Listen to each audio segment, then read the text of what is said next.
الحمد لله رب العالمين والصلاة والسلام على سيد الأنبياء والمرسلين أما بعد فأعوذ بالله من الشيطان الرجيم بسم الله الرحمن الرحيم قال الله تبارك وتعالى في القرآن المجيد بل نقذف بالحق على الباطل فيدمغه فإذا هو ذاق صدق الله مولانا العظيم وصدق رسوله النبي الكريم الأمين ونحن على ذلك لمن الشاهدين والشاكرين ببركته إن الله وملائكته يصلون على النبي يا أيها الذين آمنوا صلوا عليه وسلموا تسليما ملك الرجل صلاة والسلام عليك يا رسول الله وعلى آلك وأصحابك يا حبيب الله الصلاة والسلام عليك يا نبي الله وعلى آلك وأصحابك يا نور اللہ۔ آج 10 محرم الحرام کا عظیم اور بابرکت دن ہے۔ یہی وہ دن تھا، یہی وہ تاریخ تھی کہ جس میں تاریخ کا سب سے عظیم سانحہ پیش آیا۔ آج 10 محرم الحرام ہے، وہ دن بھی 10 محرم الحرام کا تھا۔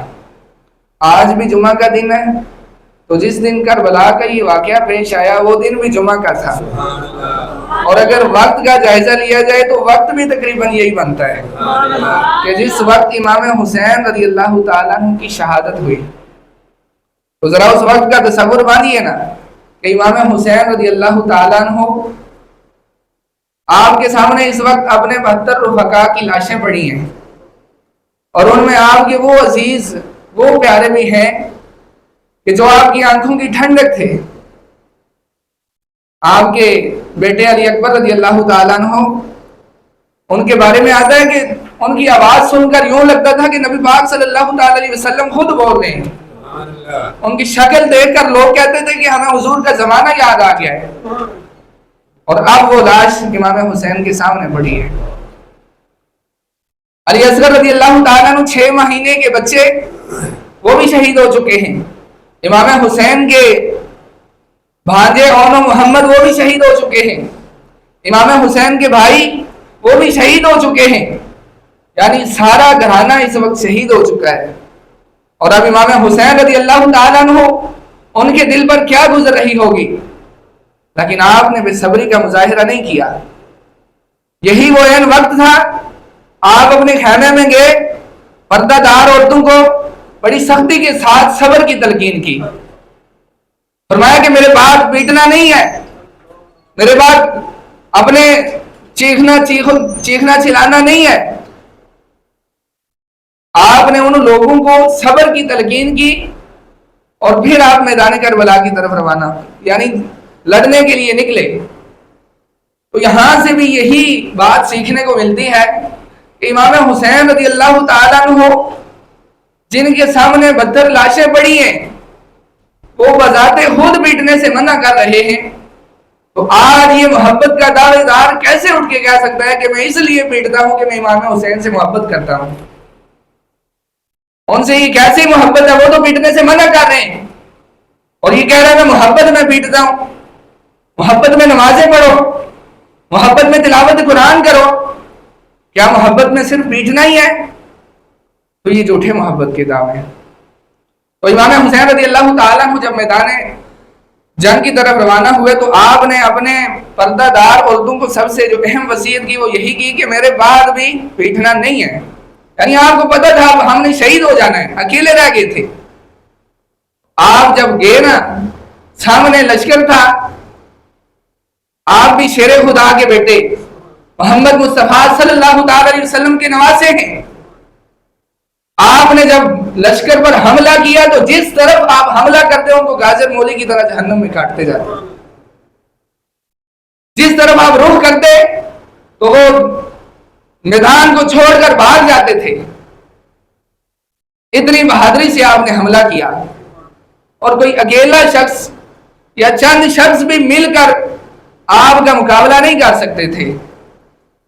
آخرکار ان لوگوں نے گروپ بنا کر مل کر حملہ کیا، اور یوں امام حسین رضی اللہ تعالیٰ عنہ کو دور سے نیزے مارے، دور سے تیر مارے، امام حسین رضی اللہ تعالیٰ عنہ کے جسم پر 72 زخم بن گئے تھے. تو اس طرح امام حسین رضی اللہ تعالیٰ عنہ زخموں سے چور چور ہو کر زمین پر گرے. ایک ظالم نے آگے بڑھ کے آپ کا سر تن سے جدا کر دیا. اب یہ امام حسین رضی اللہ تعالیٰ عنہ کی جو شہادت ہے یہ صرف ایک 61 ہجری کی داستان نہیں، بلکہ اس پر غور کیا جائے کہ یہ پورا کربلا کا جو واقعہ اس کا مقصد کیا تھا، یہ کیوں پیش آیا. کیا یہ کربلا کی جو جنگ تھی یہ 2 شہزادوں کی جنگ تھی؟ کیا یہ کربلا کی جنگ کوئی وراثت کی جنگ تھی؟ نہیں. کیا یہ کربلا کی جنگ کوئی خاندانی لڑائی تھی؟ تو ایسا بھی نہیں. بلکہ یہ جو کربلا کی جو جنگ ہوئی ہے اتنا بڑا اور عظیم سانحہ پیش آیا ہے. یہ 2 مقاصد اور 2 نظریات کی جنگ تھی، جس میں ایک طرف یزید کی برائیاں، اس کے تخت و تاج کی لالچ، عہدہ و منصب کی لالچ، اور دوسری طرف کردار حسینی، اخلاق حسینی، امام حسین رضی اللہ تعالیٰ عنہ کی سیرت تھی. تو ان 2 مقاصد کی یہ جنگ تھی. اللہ تبارک و تعالیٰ نے بظاہر تو امام حسین رضی اللہ تعالیٰ عنہ کو شہادت کا رتبہ عطا فرمایا، شہید ہو گئے. لیکن امام حسین جس مقصد کے لیے وہاں شہید ہوئے وہ مقصد آج بھی باقی ہے، وہ مقصد آج بھی زندہ ہے. اور یزید جس مقصد کے لیے لڑتا رہا وہ اس کا مقصد اسی وقت فنا ہو گیا. وہ سمجھے بظاہر جیتا، امام حسین کو شہید کر دیا، لیکن وہ جیتا نہیں، وہ ہار گیا، وہ اس جنگ میں ہار گیا. اور امام حسین رضی اللہ تعالیٰ عنہ آپ نے کربلا میں یزیدی لشکر کے سامنے کھڑے ہو گئے، ان کو ایک چیلنج کیا تھا.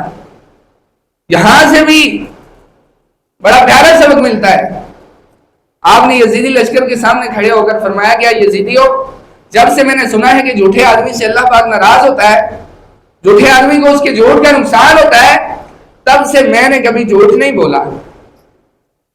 اب یہ بہت بڑا چیلنج ہے، اور ان لوگوں کے سامنے دشمن کھڑے ہیں، اور آپ کے اس چیلنج کو کوئی دشمن بھی رد نہیں کر سکا. پورے یزیدی لشکر کے سامنے آپ نے یہ چیلنج کیا، لیکن کسی یزیدی میں یہ ہمت نہیں ہوئی کہ وہ آپ اس چیلنج کو رد کر سکے. آپ نے جو دعویٰ کیا یہ بھی سمجھے کہ یزید کے منہ پر تمانچہ ہے کہ میں نے اپنی ساری زندگی جھوٹ نہیں بولا، تو اب میں کیسے برائی کے خلاف نہ کھڑا ہو جاؤں. میں نے اپنی ساری زندگی جھوٹ نہیں بولا، اب میں تیری برائیاں کیسے قبول کر لوں. تو گویا کہ امام حسین رضی اللہ تعالیٰ عنہ کی پوری زندگی ہی یہ کردار ہے، ایک سبق ہے. اور اس سے یہ بھی معلوم ہوا کہ حسینیت کا دعویٰ کرنے والا بھی جھوٹ نہیں بولے گا. جو امام حسین سے محبت کرنے والا ہے وہ بھی جھوٹا نہیں ہوگا، وہ بھی 2 نمبری اور دھوکہ کرنے والا نہیں ہوگا. اور پھر امام حسین رضی اللہ تعالیٰ عنہ کی شہادت ایسی عظیم شہادت ہے کہ کائنات میں، دنیا میں بہت سے شہید ہوں گے، تاریخ میں بہت سے شہید ہمیں ملتے ہوں گے، لیکن امام حسین رضی اللہ تعالیٰ عنہ کی شہادت بڑی نرالی شہادت ہے. اور آپ کی شہادت، آپ جب پیدا ہوئے اسی وقت ہی آپ کی شہادت کی خبر بھی مشہور ہو گئی. ایک مرتبہ نبی پاک صلی اللہ تعالیٰ علیہ وسلم بیٹھے ہوئے تھے تو جبریل امین علیہ السلام تشریف لائے اور عرض کی. سامنے امام حسین رضی اللہ تعالیٰ عنہ کھیل رہے تھے، چھوٹے تھے ابھی. تو جبریل امین علیہ السلام نے عرض کی، یا رسول اللہ صلی اللہ تعالیٰ علیہ وسلم، آپ کی امت آپ کے اس نواسے کو شہید کر دے گی. نبی پاک صلی اللہ تعالیٰ علیہ وسلم نے جب سنا تو حضور کی آنکھوں سے آنسو جاری ہو گئے. تو اس وقت سے ہی امام حسین رضی اللہ تعالیٰ عنہ کی شہادت کی خبریں یہ مشہور ہو گئی تھی. اس لیے امام حسین کی شہادت کوئی عام شہادت نہیں، بلکہ امام حسین رضی اللہ تعالیٰ عنہ یہ یزید کے سامنے ڈٹ کر کھڑے ہو گئے. انہوں نے یزید کی کسی برائی کو قبول نہیں کیا. تو شہید تو اور بھی ہیں، لیکن ایسا شہید اور کوئی نہیں ہے. اسی لیے تو کہتے ہیں نا، اس پیاسے پہ علی شیر خدا کو ناز ہے، اس پیاسے پہ علی شیر خدا کو ناز ہے، اس نواسے پر محمد مصطفیٰ کو ناز ہے، اور انہیں بھی سجدہ کیا، پر اس کا عجب انداز ہے، اس نے وہ سجدہ کیا جس پر خدا کو ناز ہے۔ تو امام حسین رضی اللہ تعالیٰ عنہ نے یزید کے سامنے ڈٹ کر مقابلہ کیا، اور قرآن پاک میں اللہ تبارک و تعالیٰ نے ارشاد فرمایا بل نقذف بالحق علی الباطل، بلکہ ہم حق کو باطل پر پھینکتے ہیں، فیدمغوہ فاذا هو زاغ، تو اس کا دماغ، وہ جو حق ہے وہ باطل کا دماغ توڑ دیتا ہے، تو جب ہی وہ پھٹ کر رہ جاتا ہے۔ اب یہاں کربلا پر میں بھی دیکھیے، ایک طرف حق ہے، دوسری طرف باطل ہے، تو اللہ تبارک و تعالیٰ نے حق کو باطل پر پھینکا۔ اب بظاہر تو یوں لگتا ہے یزید جیت گیا، امام حسین کو شہید کر دیا، لیکن امام حسین رضی اللہ تعالیٰ عنہ کا مقصد قیامت تک کے لیے زندہ ہو گیا، اور یزید کا مقصد وہیں فوت ہو گیا۔ وہیں پر جب امام حسین رضی اللہ تعالیٰ عنہ کو انہوں نے شہید کیا، تو ان شہیدوں کے سروں کو ان لوگوں نے معاذ اللہ پہ حرمتی کرنے کے لیے نیزوں پر اٹھایا۔ اب انہوں نے تو اپنی سوچ کے مطابق یہ کام کیا، لیکن یہاں پر بھی ان کی شان بلند ہی ہوئی۔ وہ کیسے؟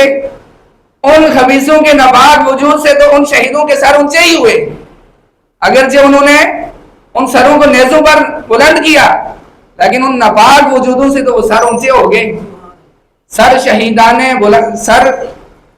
شہیدان محبت کے ہیں بلند نیزوں پر، سر شہیدان محبت کے ہیں بلند نیزوں پر، اور اونچی کی خدا نے قدر و شان اہل بیت، یعنی ان کے سر نیزوں پر بلند ہوئے، اس سے بھی ان کی شان ہی اونچی ہوئی ہے۔